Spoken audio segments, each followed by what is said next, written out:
Hey everybody, it's Ghost from Blades and Blasters. Gonna do another character generation video, this time for The Witcher.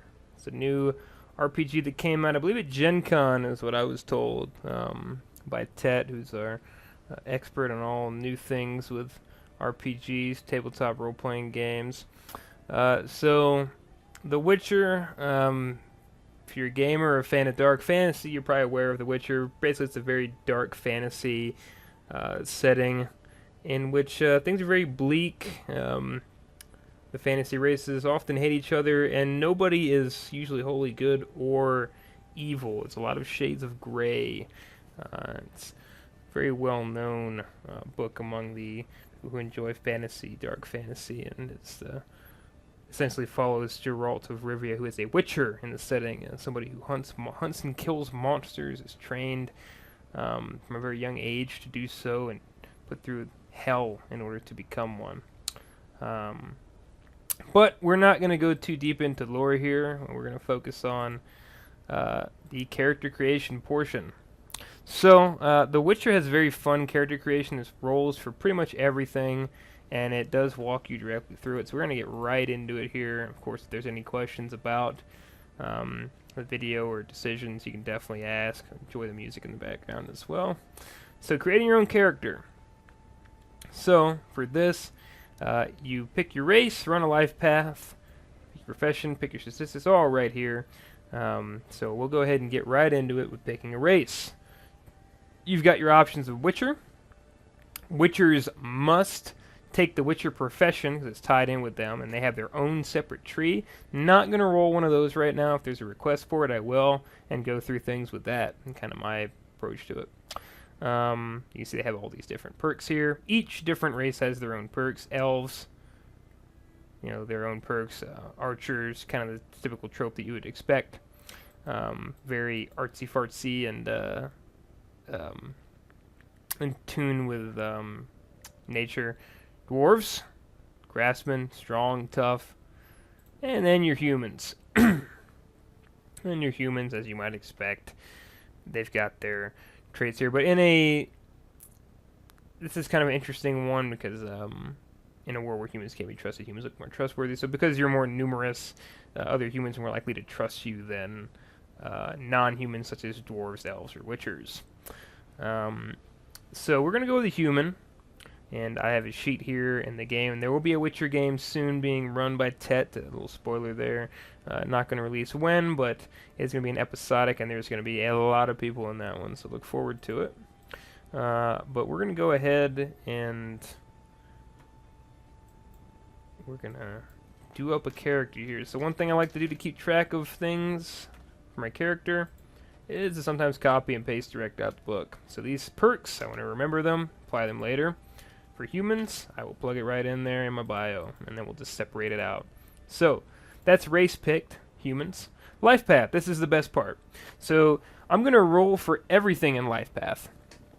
There are some things where you can just choose what you want to do. I don't recommend that. I say roll it and see what kind of character you get. You can still make it work, it's fine. So, the first thing we do is we'll roll homeland. These are all parts in the lore specific, and there is a section in the back that you can kind of read to get some ideas on what they're like, these places, or what people are like there, situations that are going on politically, things like that. Not going to do that right now. Maybe towards the end of the video we'll look at it. It's okay, this is sensible. So first thing we're going to do is we're going to roll evens or odds. This is d10s. That's how you roll in this system. So I'm going to roll a d10. Odd or even. Depends on kind of this another chart here. As you can see, it's kind of a flow chart. So you're going from region first, then to homeland. So we're going to roll odd or even on a d10. That's even. So with evens, you're going to roll for Nilfgaard. So 1 to 3, we're from the Nilfgaardian Empire, the heart of it, where they were founded. If you roll 4 to 10, it's a vassal region. And that's a different chart, so we are from the heart of Nilfgaard. So, if we look at the book, you see that gives us a +1 to our deceit. Nilfgaardians had to be very sneaky. They're very political in their system there. kind of get some Empire, Holy Roman Empire vibes. Not quite, though. I don't think it's a direct translation, but they're two of the antagonists in the games because they're very expansionist. So I'm going to put it there, Heart of Nilfgaard +1 Deceit, and I'm going to go ahead and just mark it in my sheet already. So maximum and current, I think we just want to go current. Not sure how you set this shit up. That's fine, though. We'll get that started. So we're going to say 1 in Deceit. Alright. As I check to make sure I'm recording. I am. Okay, so we've got that squared away. So we're from the Heart of Nilfgaard. Now we've got where we're from. Now let's talk about our family. So you get to roll a couple things for that. You're rolling for your familial fate, which is all your family, not just your parents. So evens, family's alive and well. Odds, something happened. Okay, all my family is alive and well. Now we're going to roll specifically for the parents. Parents and family are kind of separated here for the life path. So your family could be okay, maybe some siblings, some extended family, aunts, uncles, but your parents could still have some bad things happen. So, same thing. Uh-oh, something happened to mom and dad. So now, for the odds, we're going to roll familial fate. We're not going to bother with. All that's fine. Family's still together. We're going to roll a 1d10 for parental fate.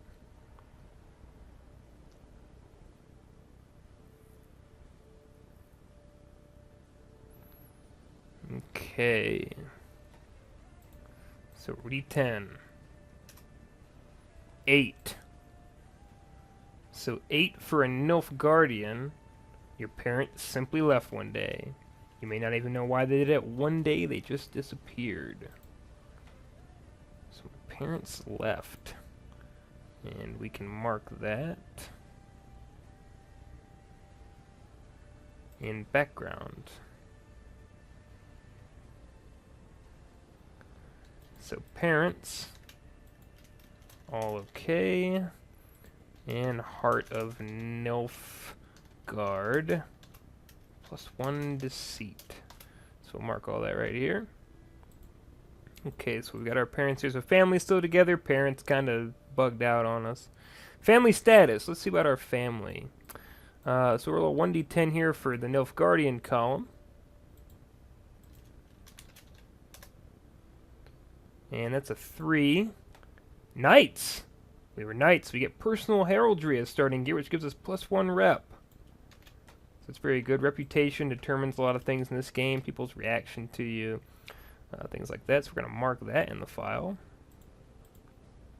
There you go. And then the last thing we roll for is influential friend. So you notice all these things, they are kind of specific, but they're also open-ended enough to let you craft something around it. So that's what I like very much about the Witcher character generation, is that it gives you a handful so that you can kind of build a mound out of it, right? So you get a handful of ideas, and then you pile all those ideas into a big pile and create what is your character's background. You work all that in, and it gives you just enough so that you can kind of build on your own. It doesn't take character generation from you. It gives you something to work with. So I like that very much about The Witcher's character generation. Next, another D10 for your most influential friend. So this is another thing you can kind of base your background off of and help create some connections early on, some plot hooks for the GM to work with. It's going to be a 2 for Nilfgaardian, an outcast. Your greatest influence was a social outcast who taught you to question society. Okay. Bright, colorful badge. So that's a lot of this. So that's those background things there. Now we're going to go ahead and see how many siblings we have. So Nilfgaard, another D10. We are an only child, so no connections there. Can leave that alone in the sheet, and the sheet's pretty good for this as well. You don't have to worry about anything with siblings, because again, we are the only kids, so no worries there. Now, life events. I'm going to make someone who's fairly young. But let's look at this. So life events kind of are all a toss-up, just like most people's lives, as it says there. So you roll d10s, and you kind of get some of these events: fortunes or misfortunes, allies and enemies, and romance. All these things can, again, add different plot hooks for your GM, give you different ways to build upon your character's identity and what they represent, kind of help create maybe a path to your profession, give you an idea of what got them into what they're doing. Your profession being something you can choose, but maybe there are some choices that guide you along to it. So we're going to say our character is young. We're going to say in their 20s, mid-20s. So 25. For every full 10 years you've been alive, you roll a d10 on the table.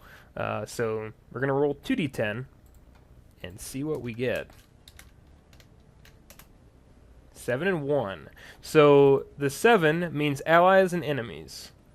So we'll do that one first. The 1 is fortune or misfortune, so remember that. So let's go ahead and open up life events. So the first thing is allies and enemies. So what happened in years 1 to 10?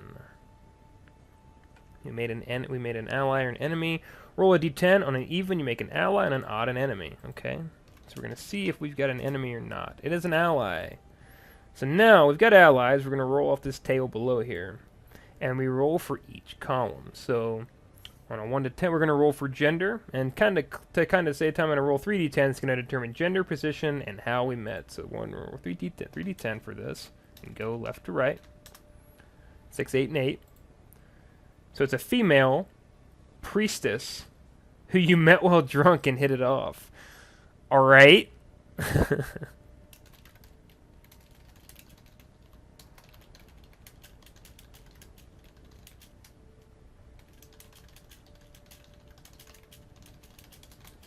Interesting choices there. Must be a pretty open religion. How close are we? So you roll a d10. Acquaintances. Oh. Yeah, we're acquaintances. We're kind of close. Not really. We know of each other, so fair enough. Got drunk one night. Maybe said some things we shouldn't have. So I'll go ahead and get that noted in here. Acquaintances. D10 on where they are. The Northern Kingdoms, okay. And then we notate it down here in the Northern Kingdoms. We don't have any enemies, so we've done everything for the allies, and of course you can see there's different tables for pretty much everything. You kind of roll in columns that generate something different, and you can expand on that, obviously, to create more. Since we're not looking at romance, we'll look at it real quickly here. Romance is generally pretty awful. You've pretty much got a 1 in 10 chance of getting a happy love affair. Enduring joy and true love are a possibility, but they're rare if you achieve it. Yeah, so you achieve it with whoever you have for that point until you roll another romance. But if that's your last roll in romance, or your only roll, you're with them. So there are chances to be happy in the Witcher world with romance, but typically just getting around or having horrible things happen is what happens. You look at romantic tragedies, you could be in love with monsters, or people could be killed by monsters, or it could be a problematic love where there are always issues between you and your lover. So, you know, it's all very, very dark and depressing in all the right ways. So now we've got the fortune and misfortune roll. We've already got our ally here. Apparently we got drunk with a priestess at 10. So there's that. But of course we can set up our life events any way you want. I think that kind of makes sense. So that could have been like at 16 or something. So we'll add something new for fortunes and misfortunes.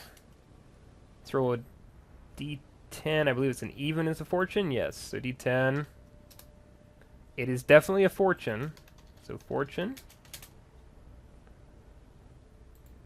So look at the fortune table. 1d10. 7. You tamed a wild animal. Okay. It's 1 to 7 a wild dog and 8 to 10 a wolf. Wild dog. tamed a wild dog in the wilderness. Seems kind of redundant. So tamed a wild dog. So we've got a wild dog companion. Could be useful. Useful little ally. Could help us find things or protect us.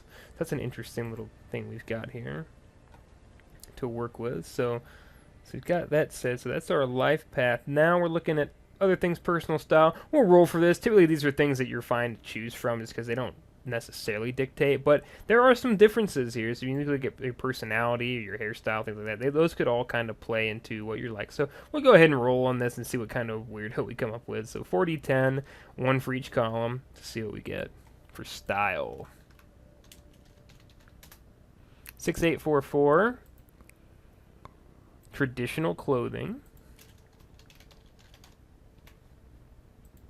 Personality was 8, so we're friendly.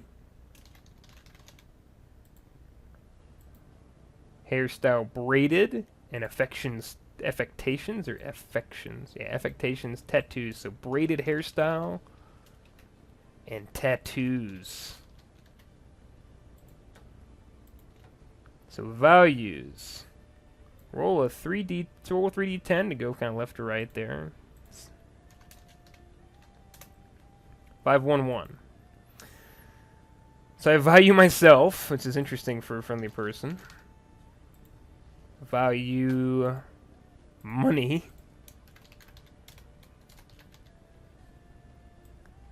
And feelings on people. People are tools to be used. So a bit of a manipulative guy. Got a friendly personality, but perhaps a bit of a dirtbag outlook. Not the most altruistic type.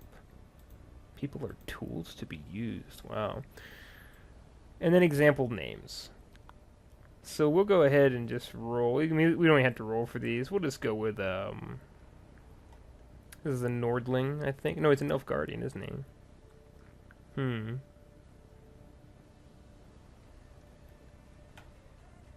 We'll go with Elder Speech. Let's see.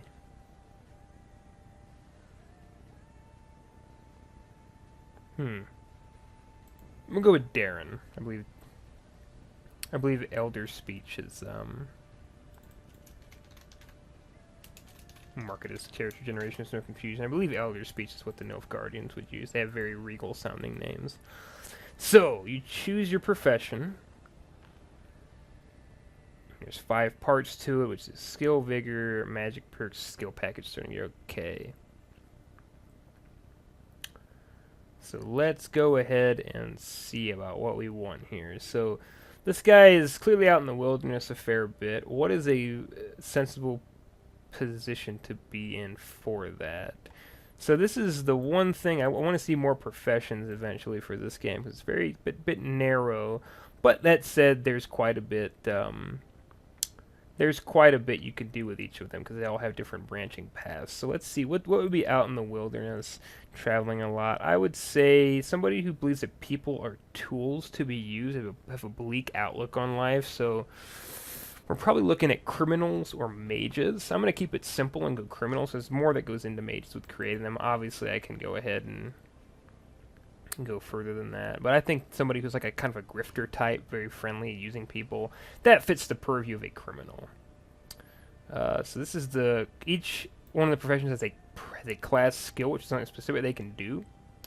For criminals, it is practice paranoia. They are all... Any kind of criminal has a paranoia that keeps them out of trouble. So whenever they come within 10 meters of a trap, they immediately can make a practice paranoia roll at either the DC to spot the trap, the ambushing party stealth roll, or a DC set by the GM. Even if they don't succeed, they are still aware that something is wrong. So it's very powerful, help avoid ambushes and things like that. So criminals can be very useful in the party for that reason. It's like, hey, there's something wrong. There's something off about this. So I'm going to go ahead and get that plugged in. It's for profession skills, main skill name. And it is a int roll. Yes.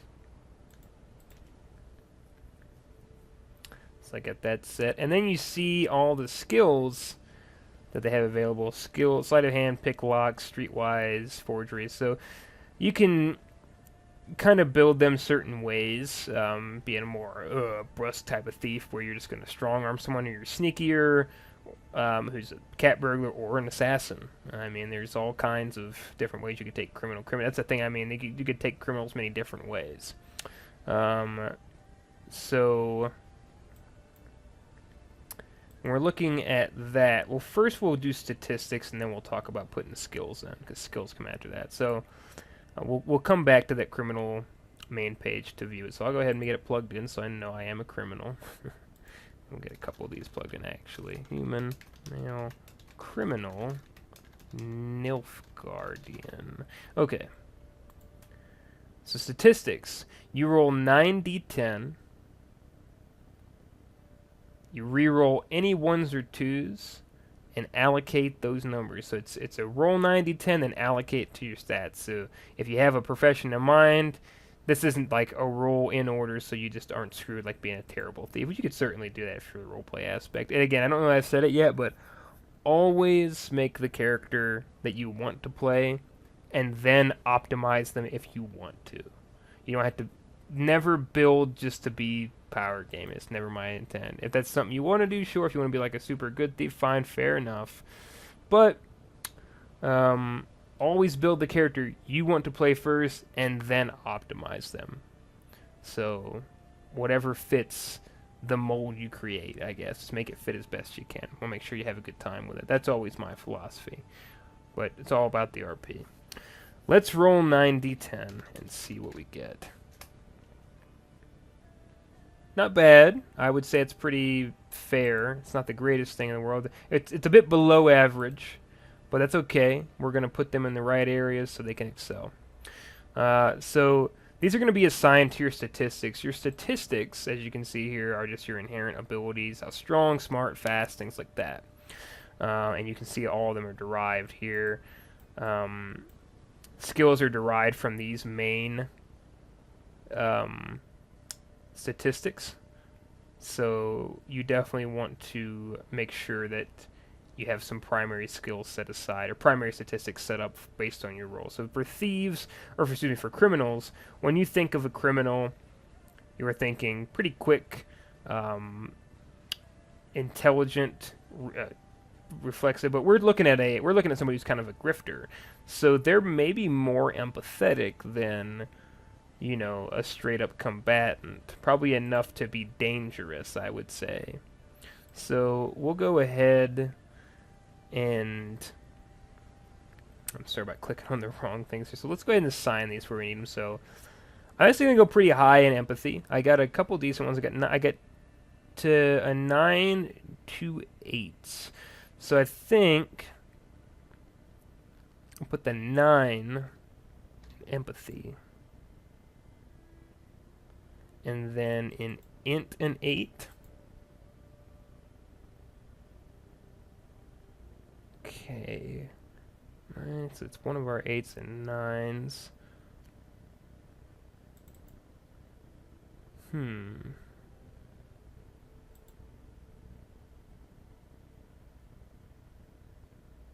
Put in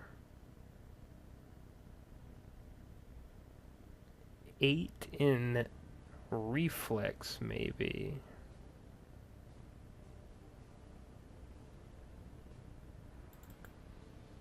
Eight in reflex. So there's our 8's gone. So 6, 4, 5, 5, 3, 5. So 3, I think it's going to be our will. Thieves, criminals, not very willful individuals. Definitely willing to run at the drop of the hat as it serves them.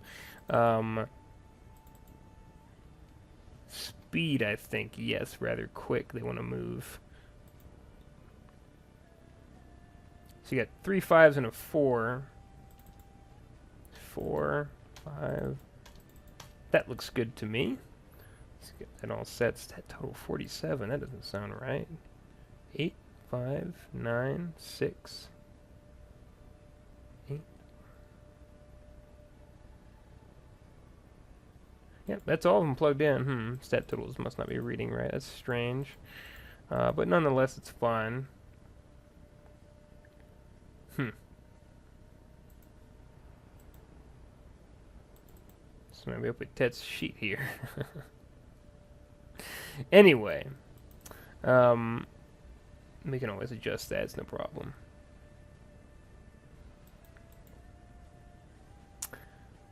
So she's not great, unfortunately, but we can get... Oh, stat modifiers. There we are. So we'll plug it in there and see if it does any different here. 9 int. Just looking at that like, man, that doesn't seem right. Or excuse me, it was 8 ints, pardon. 8 int, 9 empathy, 8 reflex, 5 6 speed. Rather quick to get out of sticky situations.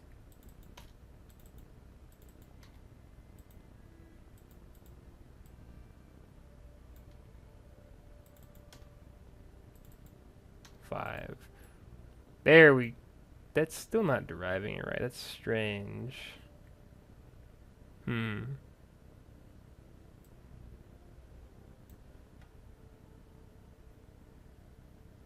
That's bizarre. I don't understand why it's not showing that correctly. Huh. Well, never mind. We'll get that sorted out. Another point. So we'll get that set. Can I change anything? I'm not going to worry about it too much. We've got the stats as we need to. So, okay. So got the stats plugged in. Now, we're going to look at the derived statistics and get that updated. So you can go through all that and see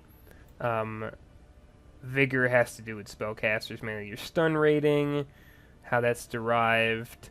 That's how much it takes for you to get stunned. So your stun based on body, it's body and will divided by 2. Our body is 5, our will is so we're going to 4. That's awful. We are very, very weedy. So we'd have 20 in each of these. Man, this sheet's messing up real bad. I'm not sure what's going on. Huh.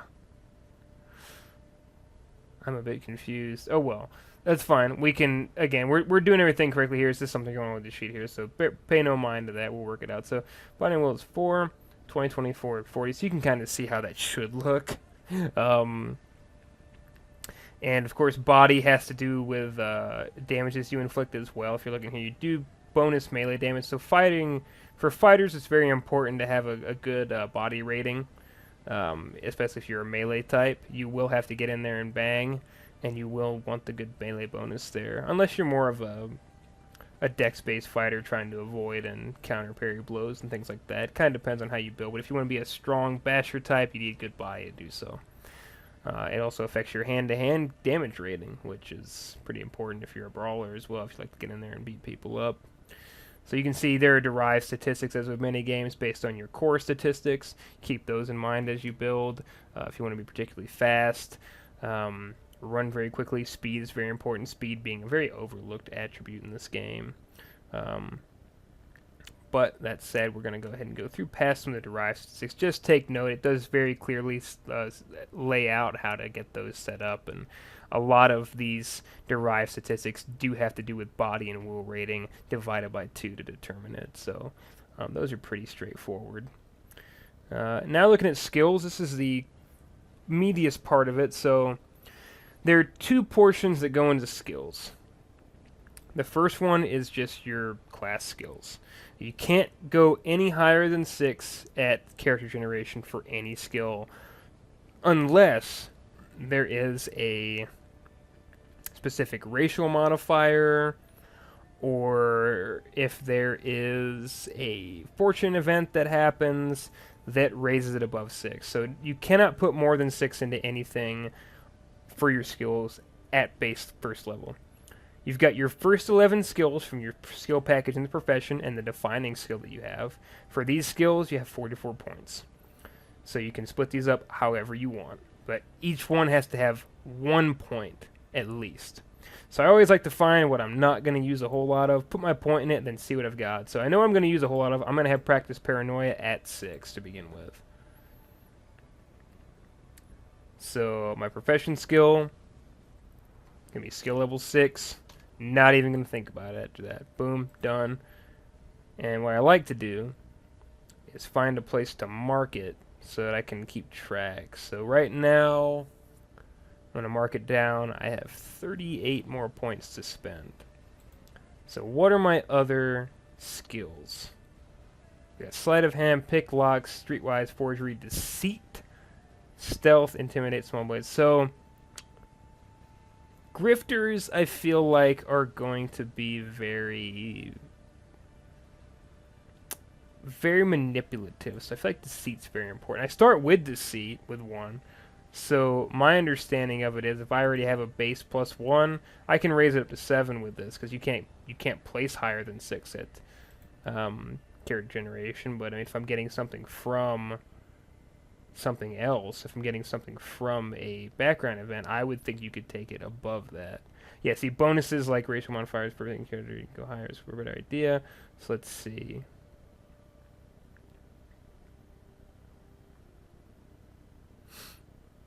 Let's see if I can find that in rules. It's written. It may be that you don't take it above anything.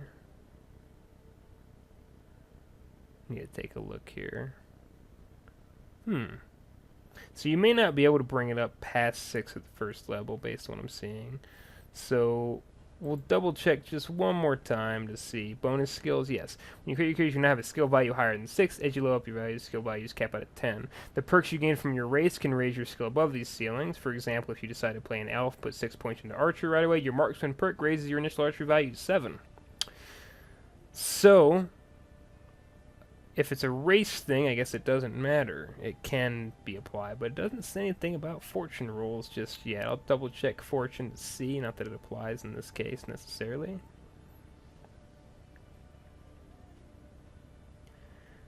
Based on this, looks like you could if you gained a +1 to any particular skill, any combat skill, or start a new combat skill at 2. So yeah, I would say that with fortune rolls and with race bonuses, you can take it up to 7. Or background events. So I'm going to go ahead and proceed forward on the assumption that if you rolled something that puts one of your class skills at 1, you can put 6 in that sucker and be at 7. So we're going to go for 7 to see. Put 6 in this. So that leaves us at 32. So deceitful is good. I don't know how intimidating. So let's look at what we're going to put some of our lower ranked things. I don't think he's going to be much of a fighter. But we'll go 2 in small blades because you cannot survive in this world without it. So we'll go 2 in small blades. That would leave us at 30. We'll go 4 in athletics because that actually determines your throwing skills as well. So for throwing and stuff. So 26. Gotta be good at stealth. You have to be sneaky. 20. Forgery. It's for crafting. Probably the best thing. So we're going to go 1 in that. 19. Whoops. Streetwise? Yes, I would say he's very wise of the street. 13. Pick locks. Yeah, why not? Pick locks and sleight of hand. 7. Where's pick locks at? Pick lock being craft. Ooh, perhaps not the best lock picker. Actually, 5. Craft is one of our lower ones. I've got 5 left. I've got awareness I can put points into. Intimidate. I wouldn't say he's a very intimidating sword. So we'll go 4 in awareness, and where's intimidate? And will. 1 in intimidate. So 32. I should have more than that. 38. So 4. 10. Just doing a quick recount. 16, 18, 19, 21, 27, 33, 37, 38, and then 44 for my profession skill. And you would roll profession skill like any other skill. So that's one part of your skills. Now the other part is determined by your statistics. So after you get your skill package and get everything sorted out, then you get to choose your pickup skills. And these are things you have learned that are based on just your existence and not your profession. This is things you picked up as who you are and what you do over time. So you can choose as many as few as you like, as long as you have points to spend. You may not raise profession skills with pickup skills. This is the thing, you can't double up, you can't go back into your profession skills with pickup skill points. These are solely for anything outside your profession. And this is equal to your intelligence plus reflex. This might actually be pretty high for us. 16. So we have 16 pickup skill points to play with. So Grifter, well, we got to be a nice guy. So someone who is in tune and can kind of rub shoulders. Charisma is important for that. That's the skill that determines how likable personality you are. So we're at 10 already, because I'm going to put all 6 in that. Seduction? Absolutely. Why wouldn't I? Down to 4. And...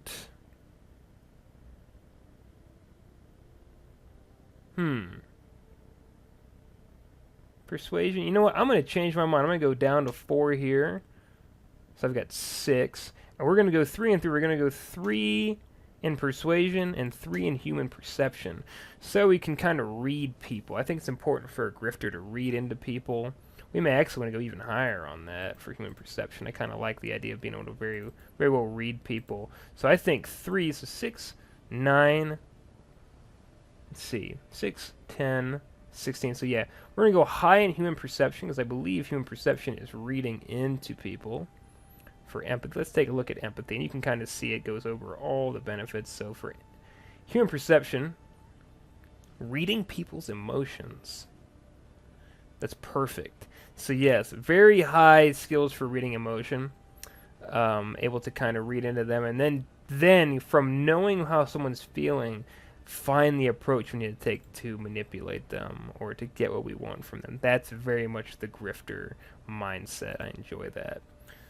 So, we are essentially done other than picking equipment and rolling for gold. We will go ahead and look at the equipment for the criminal. For this kind of guy, I would say that a stiletto, straightforward, stiletto and throwing knives just for protection, a satchel, some thieves' tools, and probably a bullseye lantern as well, so you could travel sneakily at night and things like that. But he's not much of a thief. But just to have the protective elements of the stiletto and the throwing knives to be able to fight back in case someone tried to hurt us. Actually, the sleeve sheath. So stiletto, sleeve sheath, throwing knives, satchel, and thieves' tools. All very important things for a little bit of off-the-cuff robbery and making sure you're prepared in case things go south. So that'd be my item picks for this guy. I'm not going to plug that in. Not too bothered. You can obviously, again, see the skill descriptions and how that works. So the base is describing your statistic plus skill level, and when you roll a skill check, you add this base to your bonus die. So that's why we went very hard in the empathy skills, because our empathy is very good. Our empathy is high level. We have 9, which is an incredible level of statistic, and then plus 6. So we'll be rolling a plus 15 to our D10 dice roll, which is very useful for beating high-level difficulties. We're very good at reading into people, at lying to people, at working a crowd based on our empathy. So the empathy on this guy, this is a very good face type character, I would say, with a little bit of combat skill. Not the most capable, prefers to fight at a distance if necessary or from the shadows. Not a straight up combat character, but a good face and perhaps a good person to gossip, collect information, things like that. So very good in that aspect. But I kind of like this guy. But you can see all the different skills here, how they pertain, how you want to use them to help you kind of create the roleplay aspects and learn best what your character's good at for skills. So that's that. The last thing I'll do is go ahead and roll for gear, for money, for starting coin, so that you're kind of aware how to do it. So it is kind of difficult to locate at first. You go to page, starting one for the PDF in this case. And we're looking at criminal, 100 crowns times 2d6, or the average. So I always roll for it. 500 crowns, so a bit below average, but you can use those crowns to buy items you can find useful here. Probably buy a lot of camping equipment is one thing I'd recommend for character generation, because if you're going to travel, you need traveling gears. So, for example, general gear being rope, flint and steel, a bedroll, a lantern or some torches, a tent, some pittance for your tent if you want it, or just at least a tarp to sleep under so that you're safe, and then buying meals and things to carry your goods. So that's always something I recommend, is looking through here, seeing what specifically these general goods are for. They're very straightforward, but having them in-game is probably very important, unless your GM is kind of like hand-waving that aspect of it. I don't know that I would, because it is very important, travel. And making sure you have what you need to get from place to place. But so I'd recommend doing that. But of course, you can also look at the fun stuff like armor, weapons, and this game has a very interesting system as far as how to acquire things, how things can be concealed, certain weapons being more adjusted to defense than others. I mean, this is a very in-depth game. There's a lot to read into it, but this is just the character creation portion. If you want to see more for this one, let me know. Happy to make other characters or go over and talk shop. People are making characters. Maybe make a Witcher if it's requested. So just keep that in mind. If you would like to see more, let me know. Be happy to make it. But other than that, that's pretty much it for character generation. We've made our guy, the Grifter, and we can always stat him out another time and get him sorted. But I appreciate you guys tuning in, and have a good rest of your night. Take care.